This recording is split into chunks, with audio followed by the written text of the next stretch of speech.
Someone named Mrs. Cheryl Sinclair took Jenny Monroe's firstborn son? Quinn asked the doctor, utterly perplexed by this news.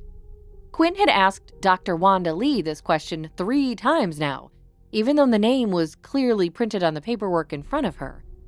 Quinn couldn't wrap her mind around the fact that she finally had the name of the person who stole her son. Before she took on her new identity as Dr. Quinn Murphy, she had been a struggling medical student named Jenny Monroe. She'd paid her way during that time with the money she received from being a surrogate.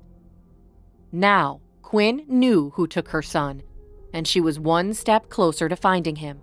All Quinn wanted was to hug her baby boy close. She needed her family back together and all 3 children home safely. Yes, Dr. Murphy, Mrs. Cheryl Sinclair took him. Dr. Lee touched her arm gently. But as I said before, that's all the information I have on Miss Monroe's case. Some patients stick with you, you know.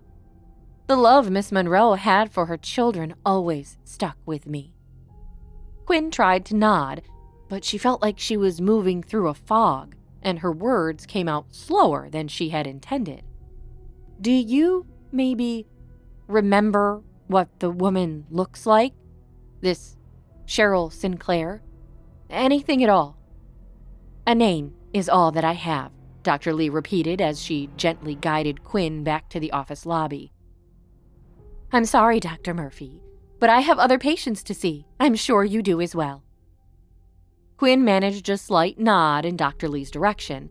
She exited her office and wandered back through the halls of Roosevelt Memorial Hospital in a daze. She sat down in her own office and felt like she was recovering from a concussion. Quinn kept repeating to herself in a whisper, Mrs. Sinclair, Mrs. Sinclair, Mrs. Sinclair. Why does that name sound so familiar? Just then, Marcy Smith, her future mother-in-law, pulled her back to the present, knocking on her office door. Hello. Hope you don't mind. I just came to visit my future daughter-in-law and to bring you a little decoration for your office. Quinn's parents passed away when she was young, so she was oddly eager to win over Marcy as her future mother-in-law. Well, I did want to stop by and speak to you about something, actually, Marcy revealed. Oh no, Quinn thought. She braced herself. Had Marcy uncovered that her engagement to Fred was a ruse? Or had Fred told his mother the truth? She brought herself back to reality. Quinn forced herself to smile at Marcy. Of course. What's on your mind? I hate to question you, but after seeing how Beatrice broke my son's heart, I just have to know. Are your feelings for my son real? Quinn forced herself to maintain eye contact with the older woman.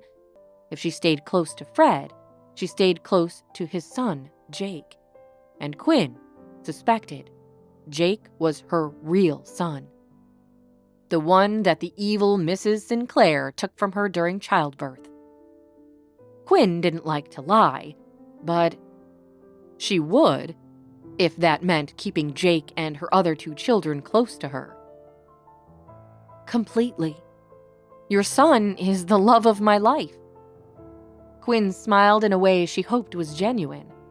Fred was kind, and that kiss they'd shared a few nights ago was truly passionate. More than anything, Fred was a loving father to all 3 children.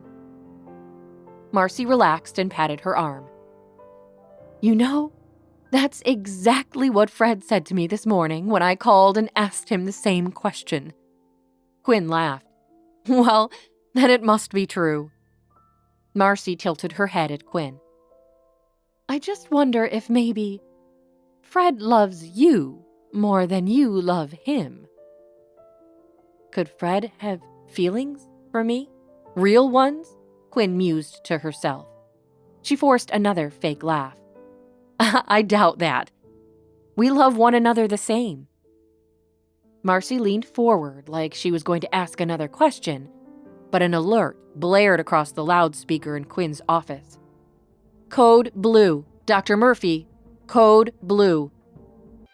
Hi, I am Quinn. Want to know my battle? Then download the Pocket FM app and listen to the exciting episodes of A Mother's Battle Now.